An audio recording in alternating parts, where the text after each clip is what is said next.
திருச்சிற்றம்பலம். திருமூலரையா திருவடிகள் போற்றி போற்றி, திருவடியும் திருவடியும் வணங்கி இந்த பதிவை ஆரம்பிக்கலாம். நண்பர்களே, இறைவனை பற்றி புகழ்ந்து பாட வேண்டும், இறைவனை பற்றி புகழ்ந்து பேச வேண்டும் என்றெல்லாம் கூறும் பொழுது அதற்கான வார்த்தைகள் கூட கிடைப்பதில்லை. அவரை எந்த வார்த்தைகளை போட்டு பாட வேண்டும், புகழ்ந்து பேச வேண்டும் என்றே தெரிவதுமில்லை. ஏனால் அதற்கும் அப்பாற்பட்டவர் எம்பெருமான் ஈசன் அப்படிங்கிறது எல்லாத்துக்குமே தெரிந்த விஷயம். ஏன் அப்படி சொல்கிறோம் அப்படின்னா, அவரை நீங்கள் எந்த இடத்துலையுமே ஒப்புமை செய்ய இயலாது, யாருடனும் ஒப்புமை செய்ய இயலாது. சிருஷ்டிகர்த்தா அப்படின்னு சொல்லக்கூடிய அந்த பேராற்றல் அப்படிங்கிறது நம்ம கொஞ்சம் கொஞ்சமாக யோசித்தோம்னா அதோட உண்மை பொருள் வந்துடும். அவரை எப்படி புகழ்ந்து பேசுவது அப்படின்னு மட்டும், அல்லது எப்படி புகழ்ந்து பாடுவதுன்னு மட்டும் உங்களால் சொல்ல முடிந்தால் சொல்லுங்கள். இப்போ நம்ம பார்க்குறோம், நிறைய மனிதர்கள் எல்லாம் தனித்தனி உயிராக நமக்கு தெரிகின்ற போதிலும் எல்லாமே ஓர் உயிர்தான் அப்படிங்கிற அந்த தாற்பயம் புரிந்து கொள்வதற்கு வெகு காலங்கள் எடுக்கின்றன. நம் முன்னே பல மனிதர்கள், பல மிருகங்கள், இவையெல்லாம் தாண்டி ஊர், நாடு, இது போல பார்த்தால் நாம் வசிக்கின்ற இந்த பூமி, அதை தாண்டிய நவ கிரகங்கள், அதை தாண்டி சூரிய குடும்பம், அண்டம், பேரண்டம், பிரபஞ்சம், இந்த மாதிரி நம்ம சொல்லிக்கிட்டே போனோன்னா இன்னும் நாம் கண்ணுக்கு எட்டிய வரை அறிவியல் முறையிலும் பார்த்தாலும் இன்னும் புது புது விஷயங்களை கண்டறிந்து கொண்டே இருக்கிறார்கள் இந்த வெட்ட வெளியில். அப்போ இதற்கு ஒரு எல்லை வகுக்கப்பட்டுள்ளதா? இந்த படைப்புகள் அனைத்திற்கும் ஒரு எல்லை இருக்கிறதா அப்படின்னா இன்னும் நம் சிற்றறிவுக்கு எட்டியவாறு யாராலும் கண்டறிய முடியவில்லை. இதுதான் இந்த பிரபஞ்சத்தின் எல்லை, இதுதான் இந்த ஆற்றலோட எல்லை அப்படின்னு யாராலும் வரையறுத்து கூற முடியவில்லை. எப்படி இந்த படைப்பு நம்மால் பார்க்கக்கூடியவற்றையே நம்மால் இதுதான் எல்லை என்று வரையறுத்து கூற முடியவில்லை. படைத்தவருக்கு இது கால் தூசிக்கு சமம். படைத்தவருடைய ஆற்றலுக்கு முன் இப்போது நாம் சொன்ன அனைத்து விஷயங்களும் அவருடைய கால் தூசுக்கு சமம். அப்போ அந்த படைத்த சிருஷ்டிகர்த்தா அப்படிங்கிறவரை நீங்கள் எந்த வார்த்தை கொண்டு பேச முடியும், எந்த வார்த்தை கொண்டு புகழ முடியும்? கண்டிப்பாக முடியாதல்லவா?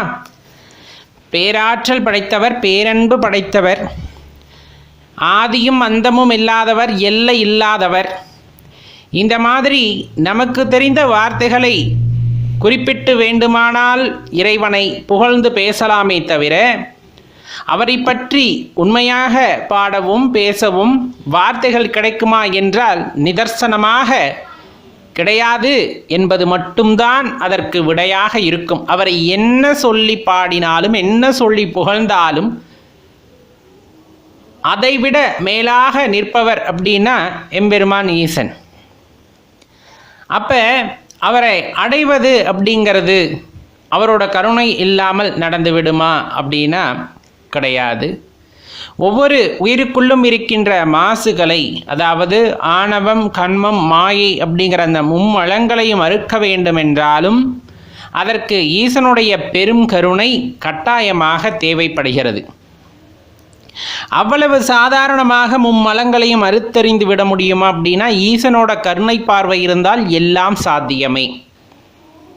அவருடைய கருணை பார்வை கிடைக்கும் பட்சத்தில் நீங்கள் என்ன எண்ணினாலும், அவரை சரணடைவதற்காக நீங்கள் செய்கின்ற முயற்சிக்கு பலனாக மும்மலங்களையும் மறுக்கக்கூடிய அந்த வாய்ப்பை, அந்த செயலை அவரே செய்வார் அப்படிங்கிறது தான் இதன் மூலமாக நீங்கள் தெரிந்து கொள்ள வேண்டியது.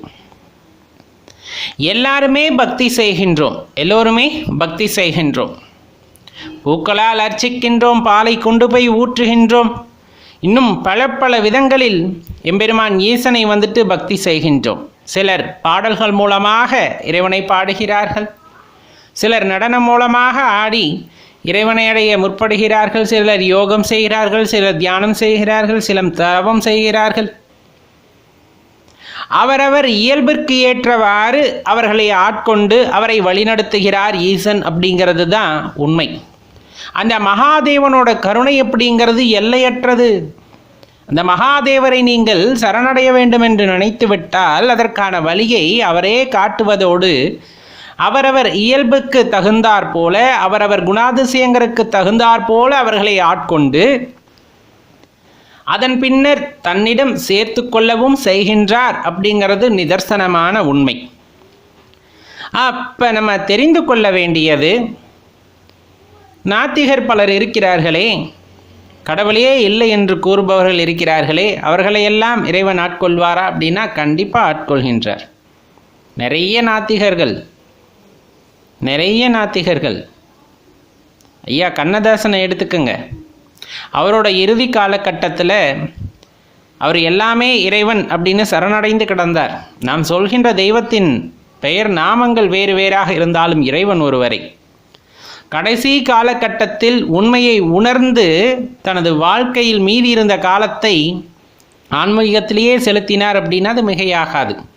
அது கண்டிப்பாக எல்லோருமே பார்த்த உண்மை. நான் சொல்வது ஒரு உதாரணத்திற்காக மட்டுமே. இதுபோல கடவுள் இருக்கிறார் என்று கூறுவராக இருந்தாலும், கடவுளே கதி என்று இருப்பவராக இருந்தாலும், கடவுளே இல்லை என்று கூறுபவராக இருந்தாலும், அவரவர் இயல்பினுக்கு ஏற்றவாறு அவர்களை ஆட்கொண்டு அவர்களுக்கு உண்மையை புரிய வைத்து மேலான அந்த இன்பத்தை கொடுக்கக்கூடிய ஆற்றல் சிவபெருமானுக்கு மட்டுமே உண்டு.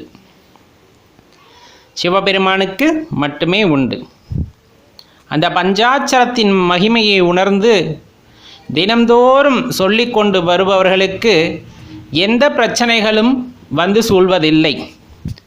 அவ்வாறு வருகின்ற பிரச்சனைகளையும் தாமே முன்னின்று அதை தடுத்தாட்கொள்கிறார். மேலும் இந்த உலகத்தில் இருக்கின்ற அனைத்து துன்பங்களையும் எதிர்நோக்கக்கூடிய ஆற்றலை மகாதேவர் நமக்கு வழங்குகின்றார். பிரச்சனைகளை பார்த்து தலைதெறித்து ஓடக்கூடாது, அதை எதிர்த்து நிற்க வேண்டும் என்ற அந்த மனப்பக்குவத்தை நமக்கு ஊட்டுகின்றார் மகாதேவன் அப்படிங்கிறத ஞாபகம் வைத்து கொள்ள வேண்டும். வாழ்க்கையில் எப்பேற்பட்ட துன்பம் வந்தாலும் அந்த நொடியில் அந்த பஞ்சாட்சர மந்திரத்தை சொல்லும்போது வருகின்ற அந்த துன்பங்கள் யாவும் பறந்தோடி விடுகின்றன. அது துன்பமாகவே இருப்பதும் இல்லை. வாழ்க்கையில் ஒரு பெரிய லட்சியம் இருக்கும் என்றால் தினம்தோறும் பஞ்சாட்சர மந்திரத்தை நாம் ஜெபித்து கொண்டிருக்கின்றோம், அதன் அருமையை நாம் உணர்ந்து கொண்டிருக்கின்றோம். அப்படிங்கும் போது நம்ம செய்ய வேண்டிய ஒரே ஒரு செயல் இந்த பஞ்சாட்சரத்தின் மகிமையை மற்றவர்கள் உணர செய்வது. நாம் பஞ்சாட்சரத்தை ஓங்கி சொல்கின்றோம் என்றால் அதனை மெதுவாக சொல்வதற்காவது மற்றவர்களுக்கு அதன் பொருள் புரிய வேண்டுமல்லவா? அதனை எடுத்து இயம்புவது அப்படிங்கிறது மிகவும் உன்னதமானது.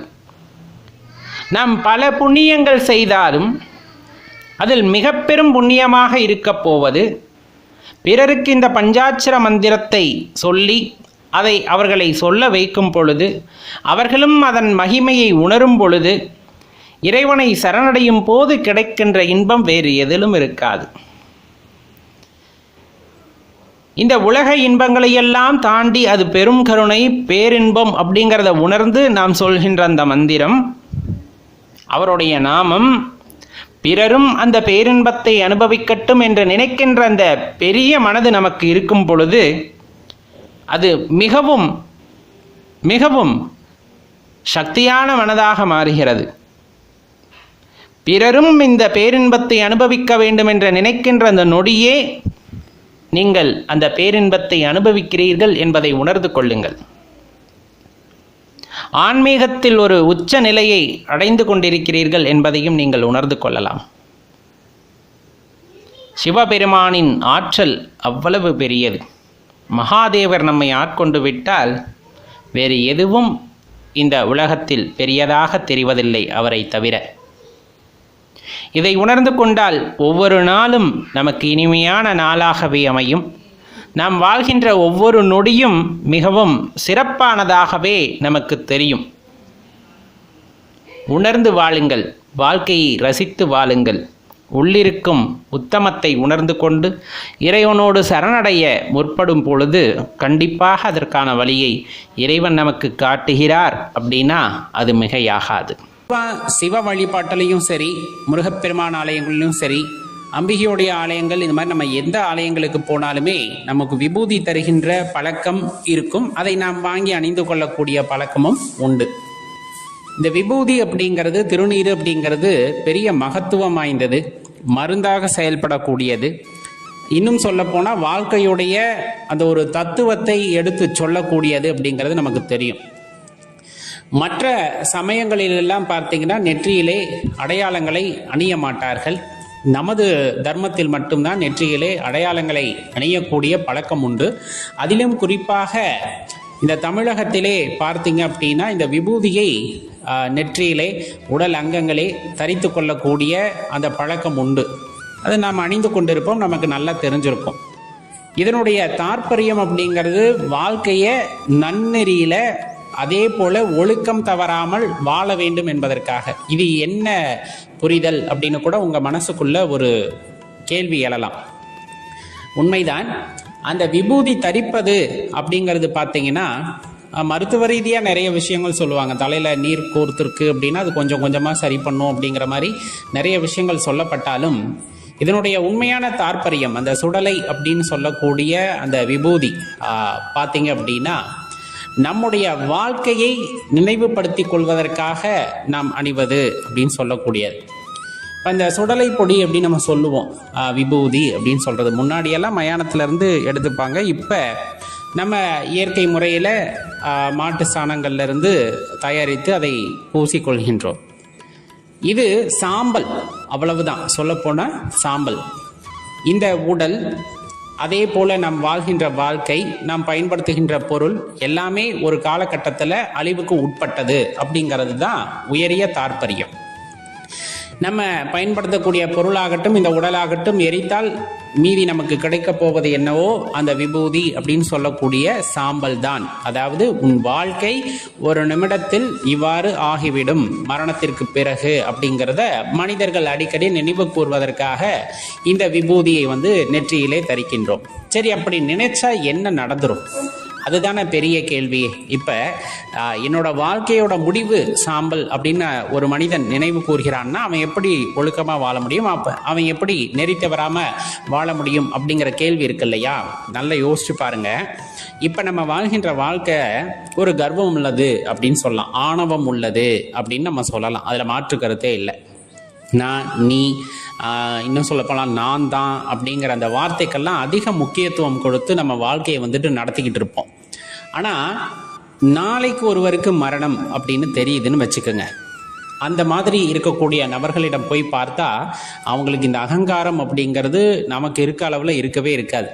அவங்களுக்கு முழுசாக பார்த்தீங்க அப்படின்னா வாழ்க்கையுடைய கடைசி நாளை வாழ்ந்துக்கிட்டு இருக்கோம். அப்படிங்கும்போது முடிஞ்ச அளவுக்கு எப்படி சந்தோஷமாக இருக்கிறது, முடிஞ்ச அளவுக்கு மற்றவங்க கிட்ட எப்படி நல்லா பேசுறது, இன்னும் சொல்லப்போனால் சில பேருக்கு கவலை இருக்கும் வாழ்க்கையோட அர்த்தத்தை புரிந்து கொள்ளாதவர்களுக்கு. இந்த மாதிரி அந்த ஒரு பிறரை பற்றி குறை சொல்லாத, அல்லது என்ன சொல்கிறதுனா அந்த வாழ்க்கையோட இறுதி நாட்களில் இருக்கிறவங்க பார்த்தீங்கன்னா ஒரு தூய உள்ளம் படைத்தவர்களாக இருப்பார்கள். அந்த நேரத்தில் அந்த நிமிடங்கள் நமக்கு பிடிச்சவங்க எல்லாம் நம்ம கூட இருக்கணும், அவங்க கூட பேசணும், அவங்களுக்கு பிடிச்சதை சமைச்சு தரணும். இந்த மாதிரி எண்ணங்கள் தான் அவங்க மனசில் இருக்குமே தவிர யாரையும் வெறுக்கணும் அப்படிங்கிற எண்ணம் இருந்திருக்காது. ஒரு சிலரை தவிர, ஒரு சிலர் அதுலேயும் எக்ஸப்ஷன் கேஸாக இருந்திருப்பாங்க. அப்போ அந்த ஒரு வாழ்வு அப்படிங்கிறது பார்த்தீங்கன்னா ஒரு நிலையானதாக, அன்பு மிகுந்ததாக இருக்கும் அந்த கடைசி நிமிடங்கள் அப்படின்னு சொல்லக்கூடியது. அந்த வாழ்க்கையில் நீங்கள் பார்த்தீங்க அப்படின்னா அதை நினைவு கூறும் வகையில் தான் நம்ம விபூதியை பூசுகிறோம். இந்த விபூதியை பூசும்போது உணர்ந்து பூசணும். நம்ம வாழ்க்கை அப்படிங்கிறது எப்போ வேணாலும் முடியக்கூடிய ஒரு விஷயம்தான் அப்படிங்கிறது தெரிஞ்சு நம்ம வாழ்கிறோம். அப்படிங்கும் போது கண்டிப்பாக அது அர்த்தமுள்ளதாக மாற்றும். இந்த அகங்காரம் அப்படிங்கிறது நம்ம மனசை விட்டு நீங்கணும். அதனுடைய தாற்பயம் அதுதான். நெற்றியில் பூசும் போது பஞ்சாட்சர மந்திரத்தை ஓம் நம சிவாய அப்படின்னு சொல்லிட்டு அன்னார்ந்து இறைவனை நோக்கி ஆகாயத்தை பார்த்து நாம் நெற்றியிலே பூசுகிறோம். அது 3 விரலில் எடுத்து பூசுகிறோம். ஆணவம், கண்மம், மாயை இது எல்லாமே போகணும் அப்படின்னு நினச்சிக்கிட்டு நம்ம பூசுகிறோம் அப்படின்னா அதனுடைய தாற்பயம் என்ன? என் மனது முழுவதும் அன்பால் நிறைந்திருக்க வேண்டும். இந்த நிலையில்லாத வாழ்வு எப்போ வேணாலும் முடியலாம். அதனால் நான் வந்த வேலையை மட்டும் பார்க்கணும், இந்த உயிர்கள் எல்லா இடத்துலையும் அன்பு செலுத்தணும் இறைவா, அதற்கு நீதான் அருள் கூற வேண்டும் அப்படிங்கிறத எண்ணி நெத்தியில் விபூதியை பூசுறீங்க அப்படிங்கும் போது கண்டிப்பாக பார்த்தீங்கன்னா அது உணர்ந்தவங்க அதுக்கப்புறம் அன்பு செலுத்தக்கூடியவர்களாகத்தான் இருப்பார்கள். மற்றவங்க மீது தேவையில்லாமல் பொறாமப்படுறது, ஆணவம், இந்த மாதிரி எந்த விஷயங்களுமே அவர்களுக்கு அந்த இடத்துல வேலை இல்லாமல் போயிடும். அதுதான் அந்த விபூதியோட ஆழ்ந்த தாற்பயம். அதை தெரிஞ்சுக்கிட்டு நம்ம வாழ்க்கையை நடத்துகிறோம், அந்த விபூதியை நெற்றியில் பூசுகிறோம் அப்படின்னா அது மகத்துவம் உடையதாக இருக்கும். கண்டிப்பாக இதை பற்றின புரிதல் உங்களுக்கு இருந்திருக்கும். நீங்கள் நெற்றியில் எப்படி விபூதி பூசுகிறீங்கன்னு யோசிச்சு பாருங்கள். ஒரு சின்ன கீற்றா பூசுகிறீங்களா, இல்லை நெற்றியில் 3 விரல் எடுத்து பூசுறீங்களா, இல்லை நெத்தி நிறைய 3 விரலாம் கணக்கில் அப்படியே கையில் எடுத்து பூசுகிறவங்களா இருப்பாங்க, அப்படி பூசுவீங்களான்னு யோசிச்சு பாருங்களேன். இப்போ இந்த 3 விரலில் பூசுறதும் கையில் எடுத்து அப்படியே பூசுறதெல்லாம் உச்சகட்ட பரமானந்த நிலையில் இருப்பவங்க. அது அப்படியே சந்தோஷமாக இருக்கும். எடுத்து பூசும்போது அப்படியே தலையிலிருந்து கீழே விழுகிறதெல்லாம் உடம்புல மார்பில் விழும். அதெல்லாம் சொல்வதற்கு இல்லாத ஒரு ஆனந்தத்தை கொடுப்பது. அப்படியெல்லாம் இருந்தால் அந்த அனுபவம் அப்படிங்கிறது ரொம்ப சிலிப்பூட்டக்கூடிய வகையில் இருக்கும் அடியார்களே.